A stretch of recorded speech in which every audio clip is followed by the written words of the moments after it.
What's up everybody, it's Will here with Spaceman Aquatics, and today I have a treat for you. I get lots of questions asking me how do I keep my tank so clean, what do I do to keep the aquatic plants alive, and today's video is actually going to be a rescape of the tank behind me. And what I mean by rescape is I'm going to break this tank down all the way down to the ground. It's going to be a bare tank. I'm going to get it cleaned up, dried up really good, and we're going to start from the ground up. We're going to start out letting you know what nutrients I use, what substrate I use, what plants I'm using, what chemicals I use to treat the water, etc. So stay tuned and get educated. Alright everybody, so what we're going to do is we're going to start by draining this tank. I'm going to drain it about halfway. At that point I'm going to start taking out the hardscape. That's going to be the logs, the driftwood. From there I'm going to take out the plants.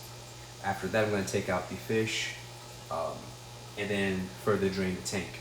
After that I'm going to take out the substrate, probably mix it with the substrate I have currently, that I have prepared for this tank, and then clean the inside of the tank, desanitize it, things like that, and we'll go from there. Alright, so we've got the tank completely emptied. I'm just going to dry out the outside so I can have better visibility. And before I start to fill in the substrate, so we're going to start off with a couple of different species of cryptocorini. I'm not quite sure exactly what they are. I believe this is cryptocorini wintergreen, and this is cryptocorini brown, I think. Winter brown. I'm not totally sure, but these are the cryptocorini that we're going to be adding into the 20-gallon tank. These were already in this 20-gallon tank. I just pulled them out, and we're going to just replant them. We also have some Sagittarius sublata. This was also in the tank already. Again, some Sagittarius sublata. It grew pretty well in the tank, propagated itself pretty well as well. So we're going to re-add this into the tank. Again, this is Sagittarius sublata. We've also got this Bacopa. We're adding this Bacopa. Again, this was also already in the tank. We're just going to replant this into the new tank, and this should grow pretty well, especially with the nutrients of the substrate that we're going to be adding into this tank. Also picked up a couple of, I believe this is Java Fern. I have two bunches of Java Fern. I'm going to probably stick these in between some rocks. So these are between some driftwood, and they're going to be added as well. We also have several driftwood, pieces of driftwood. This one has some Anubias nana petite on it. Some more Anubias. I'm not quite sure what species Anubias this is, but this one's growing pretty well on this driftwood. Again, another odd piece of driftwood. I really like this one. A couple more pieces of driftwood. This one already has some Java Fern on it. This one, Java Fern, isn't looking so hot, so I might take it off and replace it with the new one. And again, another driftwood with some, again, I'm not quite sure exactly what the subspecies is, but this is also Anubias. Outside of the driftwood that's going to be used, I have a couple of black lava rock. They have some red hues on them. Eco-complete, and just some gravel and some black sand. So it's going to have a very natural look. And I think that the texture of this black lava rock is going to blend very well with the substrate. And here's just another piece of driftwood. I think this will work really well as far as substrate goes. The substrate I'm using is going to be the Seachem Fluoride Red, mixed in with some... Okay, so before I do anything, before I add any substrate, what I'm going to do is I'm going to add these flourish tabs. You can get pretty much any root tabs. Most brands will work. I use a lot of Seachem's products, so not a sponsor, but I use a lot of Seachem's product. And what I did was I got these root tabs and I got a hammer, put them in the bag, and I crushed them up really well. Now you can put them whole inside the tank, but it usually, in my opinion, it dissolves better into the substrate and does a better job at helping to establish a nutrient-rich base in the tank if you just crush it up and sprinkle it in there. So here we go.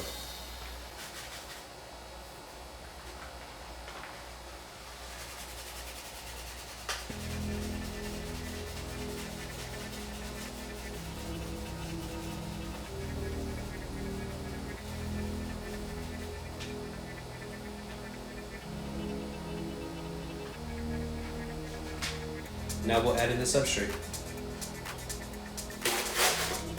Alright, so what I'm going to do with the substrate here is I'm pretty much going to put the bulk of the substrate towards the back of the tank. We're going to add more of like a valley type of thing here. It's going to be higher on the sides, higher in the back. And it's going to dip a little towards the middle like a bowl, and it'll go towards the front. What that does is what you pretty much make it seem like there's more depth to the tank than there actually is. And I'll explain more of that when we get there. Let's go ahead and add the substrate.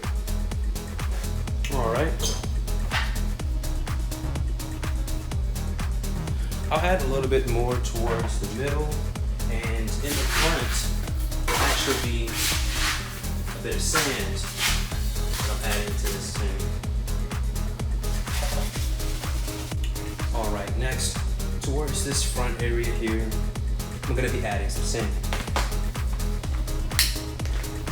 This sand, I'm really just adding this sand just for more of a natural aesthetic, to give the image or the illusion that you're looking at the bottom of a nice slow moving creek or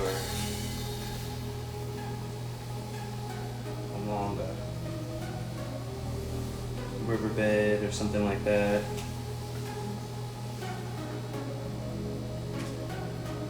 Alright, I'm just going to use my, next I'm just going to use my scaping tool to pretty much even out everything. Get the sand ready to be. Again, I just want to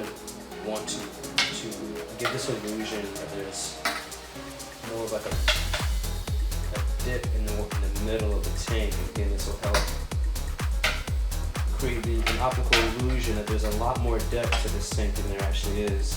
Especially when you get the hardscape in and the plants, it'll definitely help with that illusion.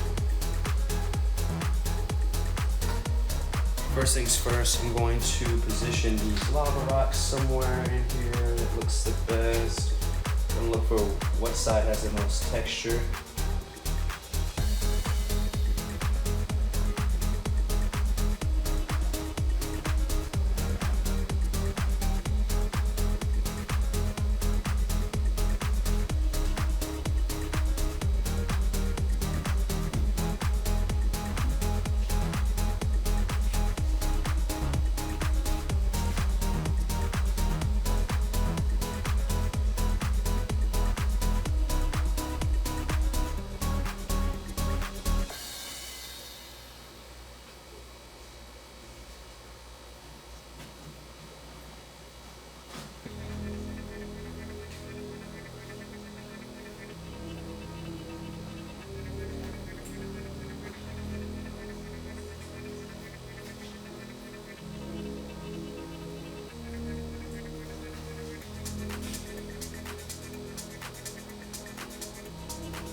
Substrate to fill in the gaps to make it a little bit more filled in, and so it looks a little bit more natural and not so uniform.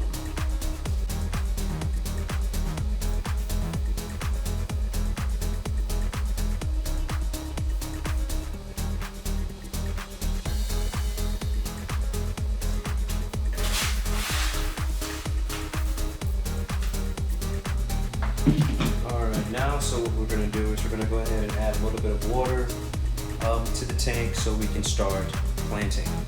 Alright, so I've got a little bit of water in, time to start a little bit of planting. There we go. First we're going to add the cocoa. With any tall plants you want to probably add them towards the back. That would be the background plants. Again, like I spoke of earlier, with sloping the gravel towards the back and towards the sides and that creating an optical illusion. You want to do the same thing with your hardscape, smaller hardscapes towards the front, larger ones towards the back, same thing with your plants. That way it creates the optical illusion that the tank has a lot more depth than it actually does. So let's go ahead and begin. Also, it's a pretty good rule of thumb when you're doing or planting your tanks that you want to probably have. It doesn't have to be completely symmetrical, but it's a good rule of thumb to kind of have, if you have a species of plant on this side of the tank, at least a little bit of that same species on the opposite side of the tank. It just creates a little bit more balance and makes it look a little bit more natural. Again, try not to have it too symmetrical because that takes away from the the natural look. It does take away from the natural look. So I'll probably put some in right in here, just on the other side. But again, it does help keep it a little bit balanced. It does help to make it look natural. Now we're gonna add this Sagittarius sublata. This is gonna be a background plant.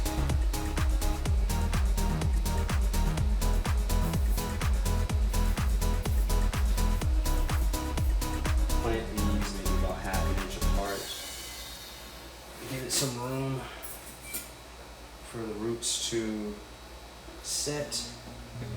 Alright, so my battery pretty much died and I had to get a little bit of progress before I can get it back up. So pretty much what's going on here is I've added the sublata in here a bit, and not the sublata, the bacopa and the Sagittarius sublata in the background. I'm still adding that, and I'll go ahead and get that done quick. Alright, so we're back. Please excuse the glares. I had to open up a window to get a hose in the house. Getting this filled up. We're pretty much all the way planted. Actually, we are all the way planted at this point. So it's just time to pretty much fill the tank up. I'll probably fill it up all the way to the tip or to the top. Do maybe about 75%, 80% water change, and then refill the tank up. And then I'll go over my chemicals, the chemicals that I use to make the tank safe, my process when it comes to seasoning the tank and everything. Let's go ahead and talk about what I add to the tanks once they're filled up to make the water safe for fish and that the plants, to help the plants grow. So first I use this Fritz guard here. It's just a standard water conditioner. I also add a little bit of this Fritz Monster 360. It's a biological conditioner. It's a biological conditioner. It helps remove sludge and organic debris from inside of the tank. So this is actually really, I usually add this maybe every couple weeks, or mainly add a good amount to it anytime I'm doing filter maintenance, because again, it helps clear out the sludge from the filter maintenance and it helps establish a biological colony in the tank. Now what I'm going to add here, I've already added those other conditioners. Now I'm going to add some of this Seachem Flourish Excel. This is actually a liquid carbon. I usually add this 3 times a week in all of my tanks that have plants, as well as the next product, which is the Flourish, the Seachem Flourish. This is just a comprehensive plant supplement. This has a couple different nutrients in it, some fertilizers. I think it has, let's see, it has some nitrogen, some boron, a little bit of cobalt, copper, iron, magnesium, some zinc. And all of these things are trace elements, or some elements that are adding into the tank that are some micro elements all of these are some micro elements that you need to add to the tank anytime you have any plants. These are going to help keep the plants vibrant and green. Again, I add this about 3 times a week in conjunction with the Flourish Excel to help promote plant growth. Now, with the substrate that I added in here and the nutrients that I added in the beginning, that's going to help kickstart the plant growth from the beginning. It's going to help prevent too much melting. It's going to help establish healthy root systems. And in about a month or 2, this will be probably 2 times as thick as it is now. Of course, I'm gonna have to cut down a lot on a regular basis, but that's one of my favorite parts about keeping a planted tank. So as you can see, the 20-gallon bog is completely done. I'll briefly go over what we have inside the tank. So right in the front, right over here, we have some of the Java fern. We have some Lowikia right here in the front. Right behind it is some Bacopa. Towards the back, we have that Sagittarius sublata that we went over earlier as well. We have that Anubis over here. Some more Anubis in the front, or in the middle right over here as well. I decided to plant some more Bacopa right in the back. I might move that around a bit. This might change somewhat as far as what the plants, where they're placed and everything. Because right here in the back, I have some of that Cryptocorny, and then we have some more over on the right side as well. So this is the 20-gallon ball. rescape. I hope you guys enjoyed it. You see my process, what I do from start to finish. So pretty much what I'm gonna do is I'm gonna let this settle for a couple of days or maybe up to a week. I actually already have the fish that is going to go in here, or at least one of them, the starfish of this tank. So stay tuned. I'm gonna give a sneak peek very soon. Please comment, like, share the video, subscribe on YouTube, all that stuff. This is Will with Spaceman Aquatics, man. I'm out.